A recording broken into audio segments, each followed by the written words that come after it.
Hi friends, please subscribe to Amravati Media and press the bell icon for more latest updates. తండ్రి పాదయాత్రను రాజకీయం చేసేస్తున్న షర్మిల. ఏపీలో PCC చీఫ్గా ఉన్న వైఎస్ షర్మిల చిన్న అవకాశం దొరికినా అన్న వైఎస్ జగన్ను టార్గెట్ చేయడం సర్వసాధారణంగా మారింది.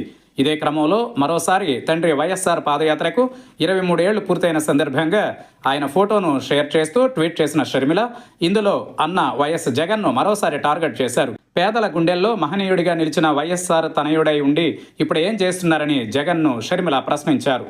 ఇవాళ ఏప్రిల్ 9, సరిగ్గా 23 సంవత్సరాల క్రితం మన తండ్రి మహానేత డాక్టర్ వైఎస్ రాజశేఖర రెడ్డి అప్పటి ఉమ్మడి రాష్ట్రంలో పాదయాత్ర అనే మహాయజ్ఞం మొదలుపెట్టారని, పేదల బాగు కోసం, బడుగుల మంచి కోసం, సకల జనుల సంక్షేమం మహాయాగానికి నాడు ఆయన ఆజ్యం పోశారని షర్మిల గుర్తు చేశారు.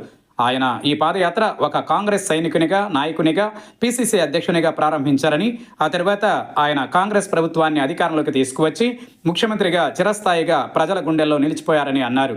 మరి అటువంటి తండ్రికి కుమారునిగా పార్టీ పేరులో ఆయన పేరును పొందుపరిచి మీరు నేడు చేస్తున్నది ఏంటి అని జగన్ను ప్రశ్నించారు.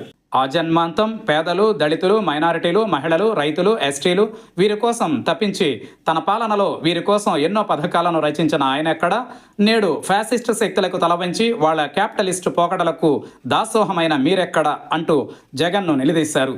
లౌకికవాదాన్ని తన ఊపిరిలో నింపుకొని అన్ని వర్గాల వారిని సమానంగా ఆదరించి ప్రజల ఐక్యత కోసం పాటుపడింది వైఎస్ఆర్. మరి ఆయన తనయునిగా మీరు నేడు చేస్తున్నది ఏంటి? మతోన్మాద బీజేపీ దగ్గర కేసులకు, రాజకీయ భవిత కోసం భయపడి మోకరిల్లడం అంటూ చురకలు అంటించారు. ఇది ఎంతవరకు ధర్మం?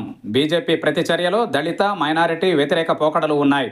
వక్ఫ్ చట్టం అయితేనేమి, దళిత క్రిస్టియన్ రిజర్వేషన్లు అయితేనేమి, ఎఫ్సిఆర్ఏ చట్టం అయితేనేమి, బుల్డోజర్ రాజకీయాలు అయితేనేమి, వీటన్నిటికీ గల్లీలో మౌనం వహించి ఢిల్లీలో బేషరతు మద్దతు ప్రకటించిన మీరా ఆయనకు నివాళి అర్పించేది ఇవాళ. ఆయన బతుకుంటే ఇవి హర్షించేవారా? ఇది ఆయన ఆదర్శాలకు, అభిమతాలు పూర్తి వ్యతిరేకం కదా అంటూ జగన్పై రెచ్చిపోయారు. ఇక మీ 5 ఏళ్ల పాలనలో సభ్య సమాజం సిగ్గుపడేలా దళితుల మీద, మహిళల మీద జరిగిన దాడులు, చివరికి మైనారిటీల మీద కూడా జరిగిన అక్రమాలు ఇవన్నీ రాజశేఖర రెడ్డి గారి ఆత్మ క్షోభించే పనులు కాదంటారా అని నిలదీశారు. అణువణువున రాజశేఖర రెడ్డి గారి పాలనకు, ఆలోచనలకు భిన్న ధృవంగా ఉంటూ మీరు ఇవాళ ఆయన పాదయాత్రను తలచి నివాళులు అర్పించడం హాస్యాస్పదంగా ఉందని అన్నారు. మొన్న ప్రకటించినట్టు మీరు చేయాల్సింది పాదయాత్ర కాదు, ఆత్మ విమర్శన యాత్ర అని అన్నారు.